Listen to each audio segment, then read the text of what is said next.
When my real parents found me, I was at home looking after my adoptive dad, Tom, who couldn't move well. I was cleaning him up when a woman in rich clothes named Helen saw me. Tears filled her eyes and she rushed to hug me, crying, "Lena, Lena." I coldly pushed her away and looked at my dad, Tom, who was excited on the bed. In a calm voice, I said, "Give me $500,000 and I'll go be your daughter." My name is Lena. My real parents found me while I was washing my sick adoptive dad. They looked rich and didn't fit in our poor home. The woman, Helen, looked very well cared for and started crying as soon as she saw me. She hugged me tight and said sadly, "Lena, Lena, you've suffered so much." She held me close, sobbing loudly. I knew this day would come eventually. Hearing the noise, my adoptive mom, Martha, came from the kitchen. She was shocked to see them. "Sister, what's happening?" she asked, confused. I looked up and saw a girl holding onto my real dad's arm. Her name was Claire. She wore a lovely white dress, had perfect hair, and fancy jewelry. She looked completely different from me. I was poor and plain. My real mom, Helen, kept crying as they explained to Martha that they were my real parents. 15 years ago, two mothers had babies in the same hospital, and the babies got mixed up. When they found out, they started searching for me and rushed over as soon as they heard where I was. Their plan was to take me back to be their daughter. They didn't want Claire to come back here because they had raised her for 15 years and felt close to her. Listening to this, Martha started crying too. Giving birth had hurt her body, and she couldn't have any more children. I was her only child. Our family was very poor, so thinking about my future, she wanted me to go with them. But she couldn't stand losing me. Helen held on to me tightly. Martha didn't want to let go, but she eventually dropped my clothes and stood aside, wiping her tears over and over. My adoptive dad, Tom, finally understood. Even though he was excited, his face turned red as he made sounds from the bed. When I was 12, he fell while working and hurt his nerves, which left him partly paralyzed and unable to speak clearly. I walked over to him right away. Helen tried to grab me, but I pulled away.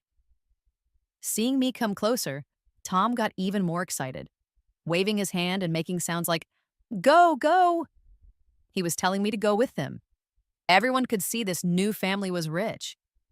So I held Tom's hand and said coldly to my real parents, "Give me $500,000 and I'll be your daughter." Richard and Helen looked shocked by my words. They were surprised. I turned around. "What? You can't afford it? If not, then just leave." From the moment they arrived, they never thanked Tom and Martha for raising me. They looked down on my home. They didn't politely ask about taking me. They just announced they took the wrong baby and now wanted the real one back, keeping the one they raised. It felt like they were sure I'd just go with them. Richard quickly shook his head. "No, no, we can afford it, of course." Richard's family made millions each year. $500,000 was nothing to them, like buying a few expensive bags. But for Tom and Martha, it meant they could live without money worries for the rest of their lives. Tom got very emotional, waving his hands. Martha panicked. "Lena, what are you saying? We're not selling you." I held her hand, trying to calm her down. Claire held Richard's hand, frowned, and muttered, "So cheap, always thinking about money." I chuckled and glanced at her. "Your name is Claire, right? But if the hospital hadn't made a mistake, you'd be living in this house, not me. You took my name, and you took the life that should have been mine." Claire's face went white, and she nervously held Richard's arm. Richard patted her head, but frowned a little, looking slightly annoyed. I dropped the nice act. "You suddenly show up, say you want to take me, and won't give my parents their daughter back? Did you even think about how my parents feel? Asking for $500,000? Is that too much? Or is your daughter worth less than that? If so, then just go." I turned back and kept wiping Tom's hand. Tears filled his eyes. He kept making sounds. Like Martha, he thought this was a good chance for me. "But Dad, how do you know they'll treat me well?" "All right, we'll give it to you," Helen said softly, her eyes red. "Big brother and sister took care of Lena for so many years. It's the right thing to do. In my past life, they never thanked them. They just took me away, leaving Tom and Martha with nothing in their poor house. When Martha got the bank card, she cried uncontrollably, not wanting me to go. Lena, Lena! Since I was 12, I had never seen her cry like that. I wiped her tears. Mom, use the money to get dad treatment. I'll come back. She wanted to say more, but just nodded through her tears, let go of my hand, and I left with them. Mom, Dad, with this money, I hope you live longer this time. I've lived this life once before. After they took me last time, things were not good. They were busy with work and friends and Claire. They had almost no time or care left for me. Even when I was picked on and insulted, they thought it was my fault. They never raised me, so taking me back felt like they weren't taking real responsibility. They planned to marry me off to help their family's status, even knowing the man didn't love me. They let him treat me badly after we married. That marriage was like a prison. That was my whole experience with them. Who would have thought heaven would give me a second chance? Watching the view change as we drove away, I decided, I won't repeat my past life. I want to take care of Tom and Martha and live my own way. When we got to their big house, Helen surprisingly talked with me for a long time. The next day, she even took me shopping for clothes and jewelry. Because I had a strong country accent, she hired a tutor to help me speak standard Mandarin. This was care I never got in my last life. So, maybe you get what you pay for. I thought about it, then said clearly, Mom, my German isn't good. Can you get me a German tutor too? In my past life, people made fun of my accent, and I practiced secretly for ages.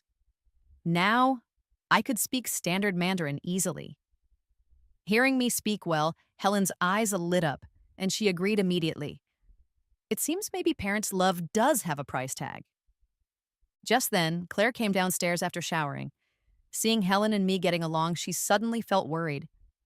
She hurried down, pushed me aside, and jumped into Helen's arms, saying, Mom, can you dry my hair? I stayed calm and moved back slightly.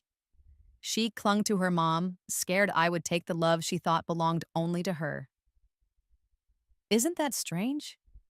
Richard and Helen are my real parents. I saw scenes like this many times in my past life. I used to get so jealous I would fight with Claire on purpose. Richard and Helen would say I was being petty and small-minded. They looked annoyed, pushed me away, and scolded me. Claire has been our daughter for 15 years. We know you've had it hard, but you can't fight with her. All right, I stood up calmly. Mom, I'm going upstairs to study. Helen seemed to realize she was being unfair. She started to say something, but then held Claire tighter as Claire hugged her. Helen ended up spoiling her, tapping her nose playfully. You little thing. Claire and I are very different, but I'm glad it doesn't bother me anymore. Half an hour later, Claire appeared at my door. Her eyes showed fear. She watched me, unsure. I knew what she was planning. She used to be the only child, getting all of Richard and Helen's attention. My arrival made her nervous. I put my book down and walked towards her. Claire frowned and stepped back, but then bit her lip and leaned backward. My room was right next to the stairs. The fall she expected didn't happen because I caught her. Her face turned red and angry. Lena, why did you pull me back? Once she was standing safely, I let her go and said coldly, In 3 days, there's a violin competition in City A. Daniel will be a judge. Claire played violin since she was 3 and won many prizes. Her family often bragged about her skill, and Daniel was her favorite violinist. Claire hesitated. How do you know? I didn't answer, but continued. If you fell down those stairs, you'd break your wrist. You'd miss playing the violin, miss seeing Daniel. You'd feel pain every time you practiced for more than 2 hours. Is it worth losing your passion for violin just to win your parents' affection? In my past life, this is what happened to her after she successfully blamed me for her fall. My parents looked down on me even more, starting a long chain of sad events for me. Claire, who lost her violin talent, became easily angered. Her past awards became painful memories. She went from a star to an ordinary person, couldn't handle it, and took her anger out on me. I fought back, and neither of us ended up happy. I know she'd try the same trick in this life, but I'm tired. I don't want any more fighting with this family. To avoid future problems, I decided to save Claire this time. I hope she has some good in her. Her eyes blinked, turning red. She stayed silent. At 15, Claire wasn't as cruel as she became later. Losing the violin meant losing her last bit of real feeling. "Why did you save me?" she whispered. I blinked. "I hope you won't try to blame me for things again. I won't fight you for Richard and Helen's love. You saw my family's situation. My dad's very sick, and my mom can't earn much. I want to use the Miller family's resources to become strong, then go back to my parents. Let's just live peacefully and not hurt each other, okay?" Claire's eyes widened in shock. She couldn't believe what I said. Stuttering, she said, "You're lying." Then she ran to her room and slammed the door. But I wasn't lying. Their love doesn't matter to me.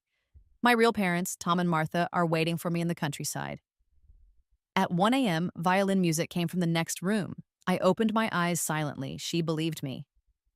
3 days later, the news about the violin competition came out. Seeing Daniel's name listed as a judge, Claire looked at me with mixed feelings. "Lena, if you ever try to take Mom and Dad from me, I'll never forgive you." I smiled, not worried. That day will never come. The Millers enrolled me in a fancy private school where most students came from rich families. They put me in the second year of high school, the same class as Claire, saying it was so we could look after each other. But I couldn't keep up at first. Education in the countryside was behind. I struggled a lot. Helen arranged lots of tutoring for me, and finally, before the school year started, I caught up. Claire's competition had just finished, and she won first place. Daniel praised her highly and said he wanted to mentor her. Richard and Helen took me to watch her competition. They were beaming with pride, talking happily with others, and enjoying the compliments about Claire. I looked down.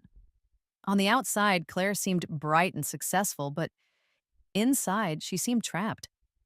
All the love she received seemed to have strings attached.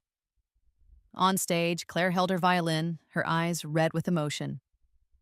Daniel kept his arm around her shoulders, clearly impressed.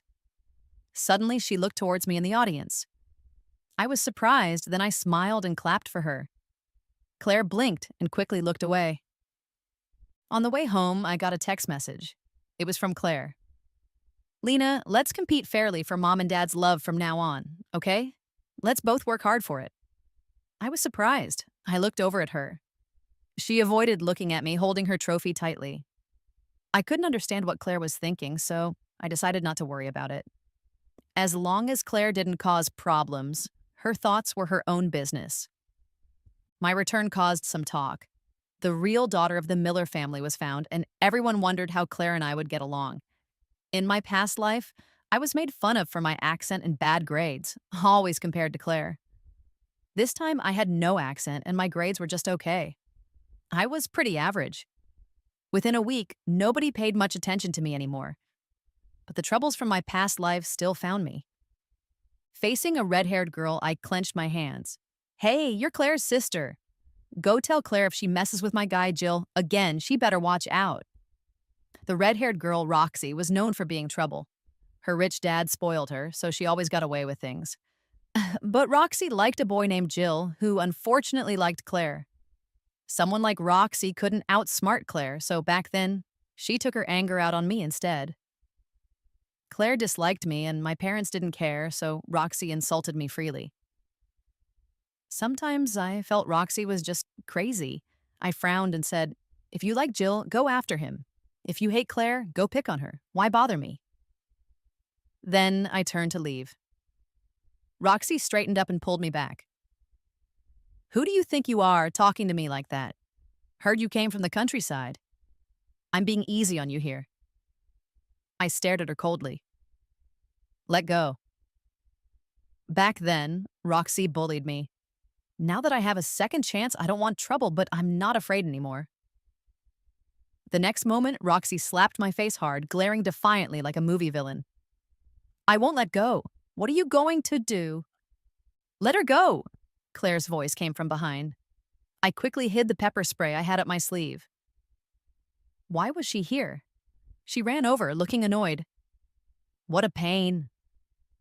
But then she stood in front of me like she was protecting me. I looked at her profile, thinking. Seeing Claire, Roxy seemed less brave, not as cocky as before. She snorted and was about to leave when I stopped her. Wait. In the next second, I rushed forward, knocked Roxy down, sat on top of her, and raised my fist. Memories of being humiliated in the past flooded back. Anger tightened my fist as I punched down hard. Roxy screamed, covering her face, unable to fight back. Just because I didn't look for revenge doesn't mean I forgot the hate. This sudden attack surprised everyone. By the time they reacted, I had beaten Roxy badly. The anger left my chest and I stood up. Claire walked over, unhappy. Couldn't you just walk away? How are you going to explain this to Mom and Dad? Walk away? Last time I backed down so many times and Roxy's bullying only got worse. This time, I looked at Claire, picked up a stone from the ground, and smashed it against my own forehead. Ah! She screamed, staring at me in shock. What are you doing? Blood ran down my forehead. I fixed my eyes on her. I don't know why you helped me just now, but since you did, can you help me one more time? I wanted to end this problem for good. With the Miller family's power, we could crush Roxy completely and buy peace for my future. Claire nodded. Okay. She was smart and quickly understood what I wanted. She took out her phone and called Jill. I called the police. If we were going to do this, let's make it a big deal. Jill arrived soon, but I didn't expect Daniel to come with him. Daniel, my husband from my past life. My blood ran cold. Even in the sunshine, I felt chilled. The two of them walked over to Claire, concerned. After Claire signaled she was okay, Daniel looked at me. I quickly looked away, but he had already noticed me and walked closer. Hey, you've got blood on your forehead. Wipe it off. I stayed silent. Impatient, Daniel frowned and put a handkerchief in my hand. What? Can't you talk? When I didn't move, the spoiled rich boy stubbornly stood there, hands in his pockets, saying casually, What? You want me to do it for you? Then he pressed the handkerchief against my wound. The pain snapped me back to reality. I swallowed hard against my pounding heart and tightened my fist, thanking him. Thank you. He pulled back his hand with a proud grin. I really thought you couldn't speak. From the corner of my eye, I saw Richard. His glasses flashed, and I clearly saw the scheming look in his eyes. My heart sank. Sure enough, he didn't even check on Claire but walked straight to me, smiling politely and greeting Daniel. Daniel, you're here too. Sorry for the trouble Claire caused you. Thanks for saving her. After the police took Roxy and the others away, Richard and Helen got involved. Roxy was in big trouble. They patched me up quickly. After I gave my statement to the police, Richard and Helen wanted to take Jill and Daniel out to eat. Daniel waved them off and left with his arm around Jill. Watching them go, Richard smirked and said, Lena, looks like Daniel's really interested in you. I got a shiver down my spine. Living this life again, I couldn't ignore what he was suggesting. I nodded silently. But Daniel's interested in Claire. Helen caught on quickly and grabbed my hand warmly. He saved you, remember? You need to treat him to a meal. You're in the same class, so you really should thank him properly. I'll send you $10,000 to spend. You can get Daniel a gift.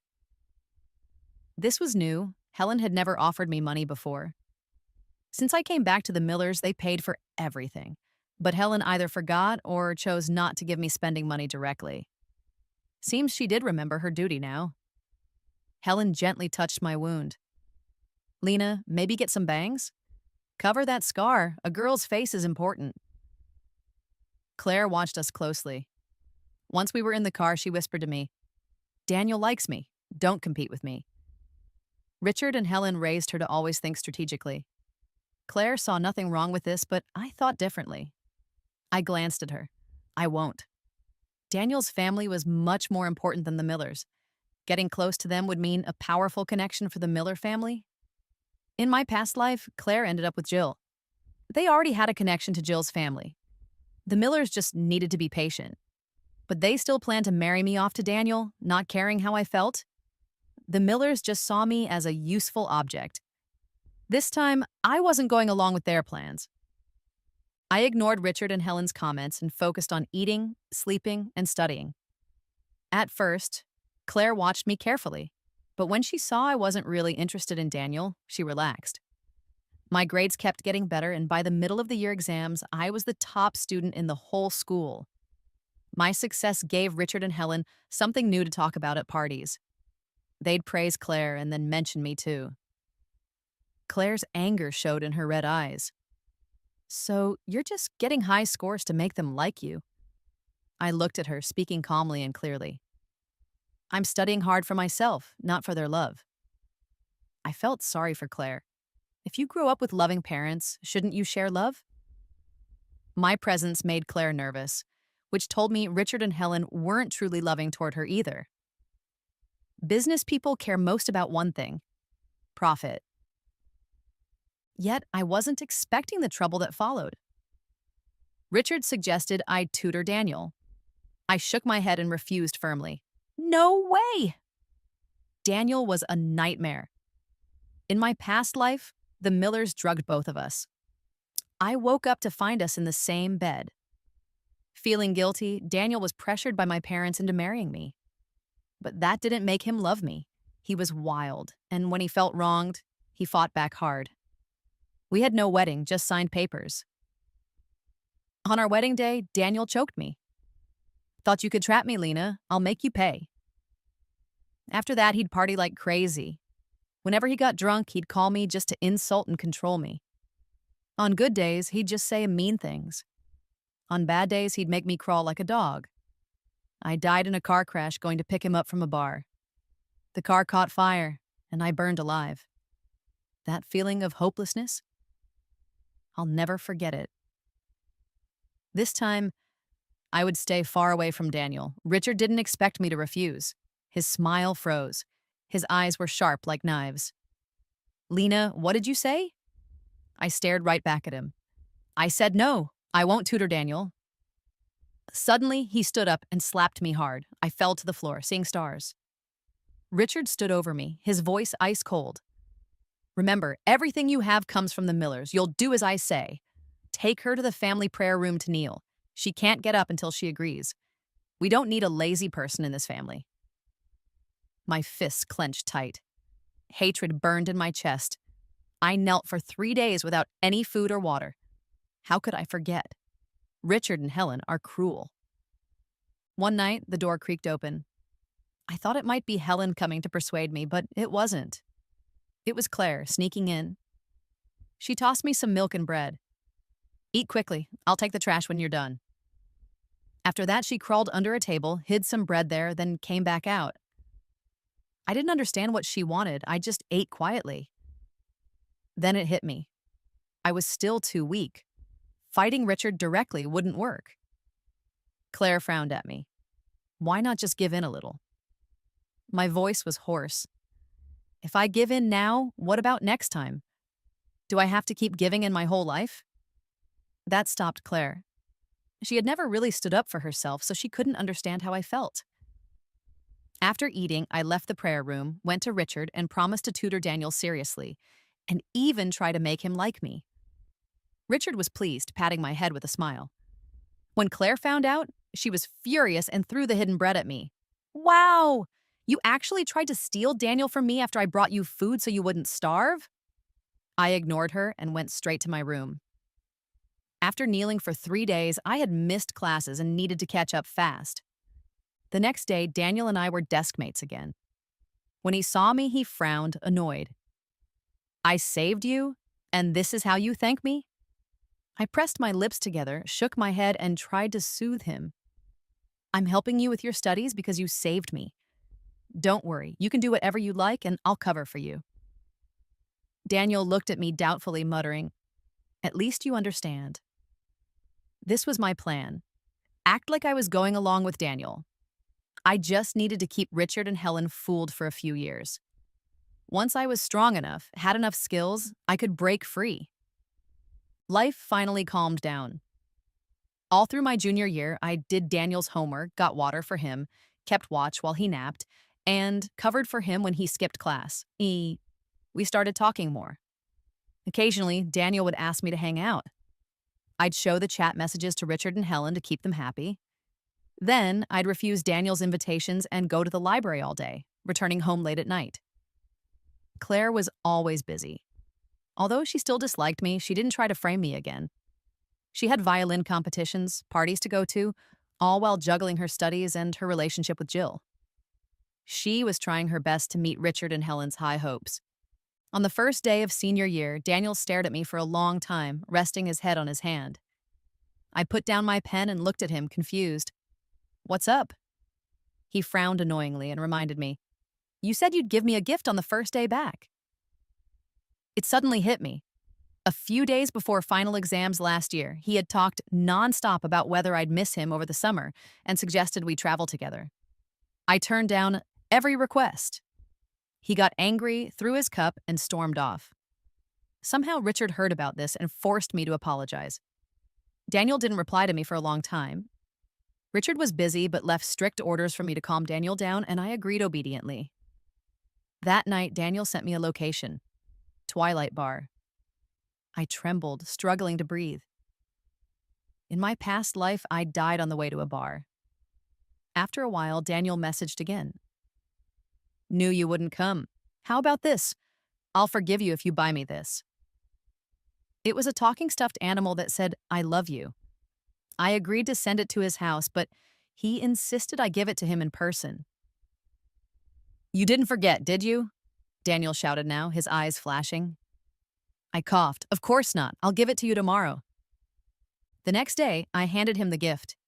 He smiled widely until he pressed it and froze, looking shocked. I grinned at him. "I changed the audio. What do you think? Isn't it encouraging you to study?" I had replaced "I love you" with "study hard." Daniel wasn't doing well in school. At this rate, he wouldn't get into any decent college. I thought I was helping him. Surprisingly, Daniel seemed a little upset. His eyes turned red before he left school quickly.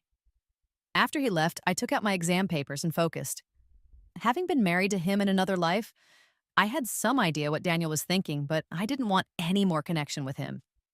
I had to act dumb. If Richard found out Daniel liked me, he'd happily arrange for me to marry Daniel later.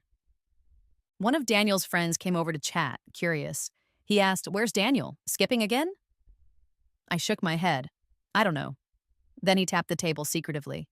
"Hey, why are you always doing Daniel's homework? You like him or something?" I shook my head again. "Nope. Just because he helped me before. I don't like guys with bad grades. We won't end up at the same college anyway." Footsteps paused behind the door, then quickly left. Daniel's friend looked up, scratching his head. "Tch, you smart students are picky." I kept working on my papers. Daniel was absent for the next couple of months. He reappeared for midterm exams. His scores had jumped by 200 points. I was surprised. After exams, Daniel came back to study, poking my arm with a pen. "Hey, what college are you trying for?" Without looking up, I replied, "Stanford." Daniel didn't reply, just quietly pulled out his test papers and studied. Later, Daniel really did ask me to tutor him. When he had questions, he came to me. As I explained things to him, I strengthened my own understanding too. Richard and Helen were pleased with how we seemed to be getting along. In the second half of senior year, Daniel ranked in the top 10. He was truly smart. I had nothing left to teach him. Daniel's family hired a tutor for both of us. Days flew by, and before I knew it, final exams were over. Leaving the exam room, I breathed a sigh of relief. Finally done. The day before the results were announced, I got a call from Stanford University admissions. In that moment, all my hard work felt worth it, and I cried tears of joy. To my surprise, Daniel got a call too. He excitedly phoned me. "Lena, which one are you going for, Harvard or Stanford? I could go with you." I didn't answer him. We had been tied together throughout high school for 2 years, and I didn't want it to continue. When the results were announced, my name was at the top of the list. I never imagined I'd be the top scorer. Richard and Jane got to enjoy basking in the glory. Claire, however, was full of unhappiness. So what if you're smart? You're just like a block of wood. After spending 2 years together, she knew I wouldn't compete for mom and dad's love anymore. At the graduation party, Helen brought Claire to find Jill, and Richard took me to see Daniel. Daniel was dressed up in a suit, his hair perfectly styled. Richard casually greeted Daniel's dad, saying, "Does Daniel know which school he's aiming for? Maybe Arlena can apply there too. They could be classmates and look out for each other." Daniel's dad gave a non-committal response, saying it was up to what Daniel wanted, but Daniel pulled me aside and asked, "You mentioned wanting to apply to Stanford. Are you still thinking about it?" I nodded. "Yeah." He grinned. "Then I'll apply with you." I didn't reply. If he wanted to apply, fine. Stanford's huge. Once I was busy with school, he wouldn't find me anyway. When the acceptances came out, both Daniel and I got into Stanford. Claire went to Berkeley to be with Jill. With her grades and violin skills, a music college would have been easy for her. I chose biotechnology as my major, just like in my past life. Soon after the semester started, I joined a competition. Every day, I was buried in the lab with my teachers and classmates, working on calculations. Daniel often asked me out. After turning him down so many times, he cornered me angrily. "Lena, you don't return my messages or take my calls, and I never know where you are. Can't you see how I feel about you?" I took off my gloves and asked quietly, "You like me?" Daniel was stunned, frowning at me. I sighed, ready to explain everything. "But I don't like you. I remember you used to like Claire. I'm not sure why you're interested in me now." Hearing I didn't like him, Daniel was clearly hurt, yelling, "Lena, how can you not like me? In high school, you did my homework, brought me water, cared about my studies." "Richard put me up to it," I interrupted. Daniel looked at me in disbelief. "Richard wanted me to win your heart," I explained. "He wanted to use me to get close to your family, Daniel, but I refused." Daniel's eyes widened and his face showed panic. He reached out and held me, looking pained. "Did you never like me?" I never imagined Daniel would be hurt because of me someday. In my past life, it felt like being trapped at home or getting calls from him just to be insulted. I'd never seen this sad, love-seeking side of Daniel before. "Never," I said coldly. Daniel let go of my hand and laughed bitterly at himself. His eyes fixed obsessively on me. "Lena, you're heartless." Knowing Daniel, he was probably going to hate me again. For some reason, I told him about the difficult times I faced with the Miller family. "That day you saved me, Richard saw us together and insisted I tutor you. But I didn't want to, so he slapped me and locked me up in the family prayer room for 3 days and nights without water. Coming from the countryside, he felt nothing for me, just saw me as a tool to arrange a marriage. Afterward, I pretended to obey. I was nice to you at school, but I always kept my distance. Though I used you, I felt I had no choice. I'm sorry, Daniel. If you really like me, please let me live the life I want." The conversation with Daniel ended badly. I didn't know when Richard would find out about this, so I threw myself into my experiments, working hard to improve myself. Finally, our team won first place in the competition. A professor noticed my efforts during the contest and took me into his research group. When I got the news, I broke down in tears. I'd studied so hard, and at this moment, I finally succeeded. I was finally close to leaving the Miller family behind. The professor once worked at the National Biological Institute. With his connections, I wasn't far from reaching the institute myself. In my past life, I also chose biotechnology as my major, but soon after starting, Richard dragged me back to marry Daniel. This time, my goal was clear: get into the National Biological Institute to become a top scientist and gain the nation's protection. That way, even the Miller family couldn't touch me. After becoming the professor's student, I changed my phone number and only stayed in touch with Mom and Dad, Tom and Martha. Since returning to the Miller family, I had never stopped contacting them. Knowing they were waiting for me kept me going. Diving headfirst into the lab for over 2 years, I worked without rest with my team on anti-cancer technology, running many tests. Finally, we developed a very effective anti-cancer drug. As soon as it was released, it caused excitement around the world. I turned down interviews with the media. When the professor asked what my wish was, I said without hesitation, "Sir, my mom and dad are still in the countryside. I want to bring them over." The professor gave me time off. He didn't really want me to go since the drug had just launched. As the project leader, I was getting a lot of attention, and he worried for my safety. So he asked for a few people from the institute to protect me. 4 bodyguards were in the car with me. Watching the scenery fly by, I thought back to the past. Daniel's family had a distant cousin who worked in defense technology. She came home for holidays with 2 guards behind her, supposedly sent by the nation to protect her. Back then, I stood behind Daniel, full of envy. If I had had national protection, maybe I wouldn't have suffered so much. And maybe mom and dad wouldn't have died. In my past life, my dad Tom passed away shortly after I left home. Mom stayed alone. One day, missing me, she started walking towards the city but never made it out of the mountains. On the way, there was a car accident. It was the villagers who helped bury her body. Hearing about all this was heartbreaking, and I cried uncontrollably. I desperately wanted to find my mom back then, but Richard told me he had handled everything and that I should focus on winning Daniel's favor. I was furious. Furious at Richard's control. Furious at my own powerlessness.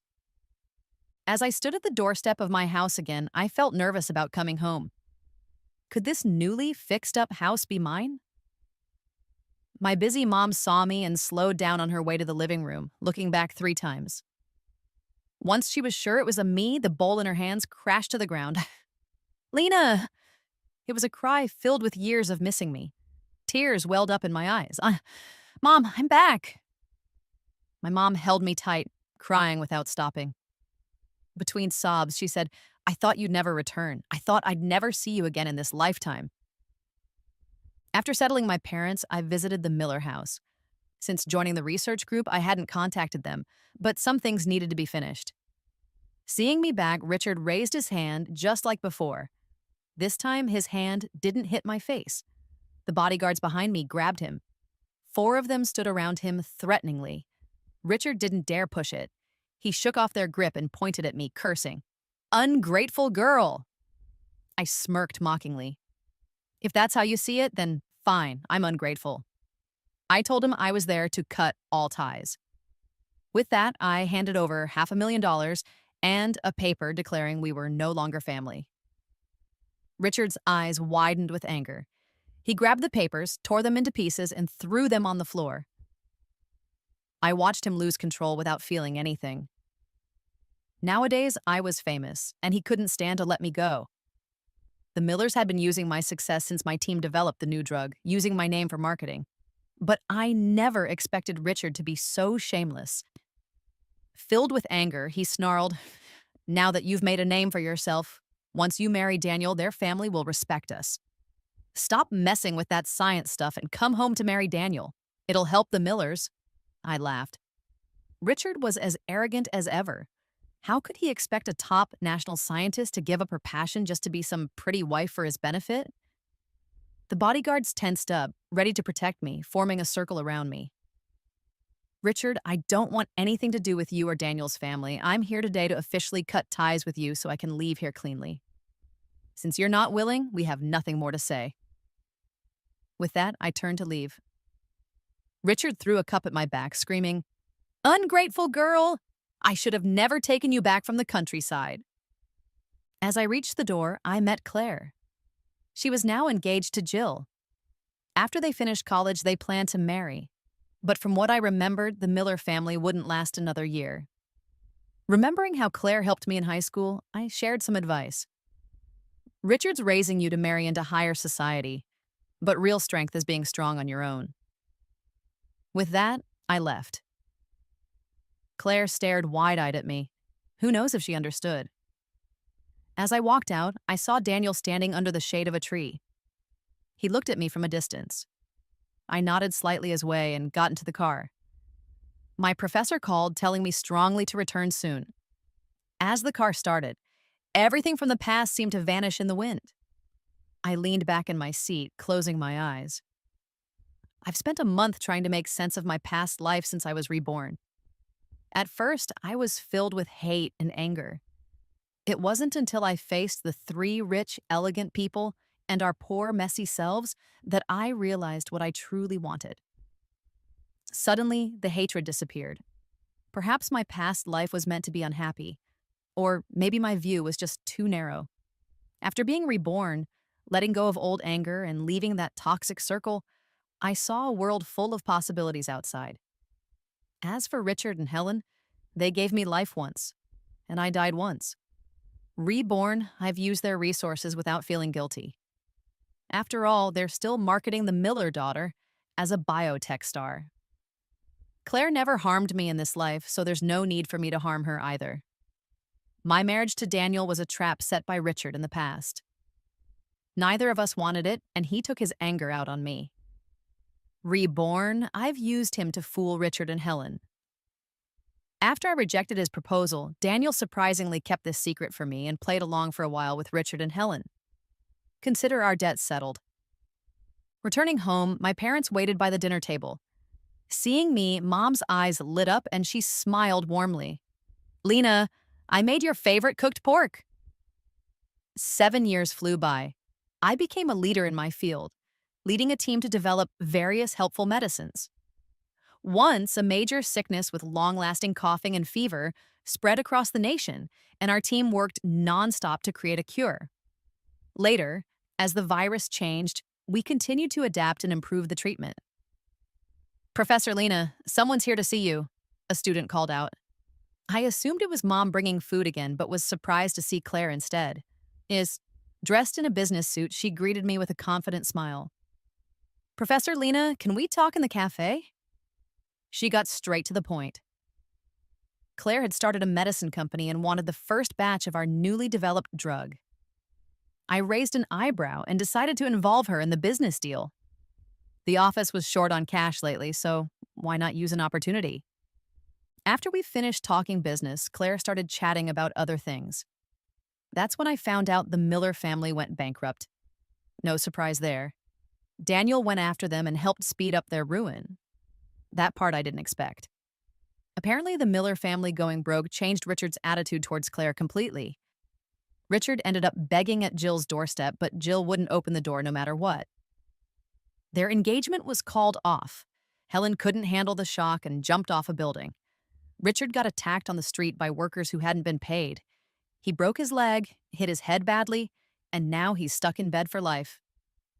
Claire, on the other hand, used her fame from violin playing to get jobs and make some money. After she saved enough, she started a medicine company and actually made it successful. Impressive. I sipped my coffee, feeling thoughtful. Wow, things really did change. Checking the time, I stood up. All right, I should head home for dinner. I barely took a couple of steps when Claire suddenly called out, "Lena, thank you." I just waved it off. Why thank me? Wasn't it her own hard work that paid off?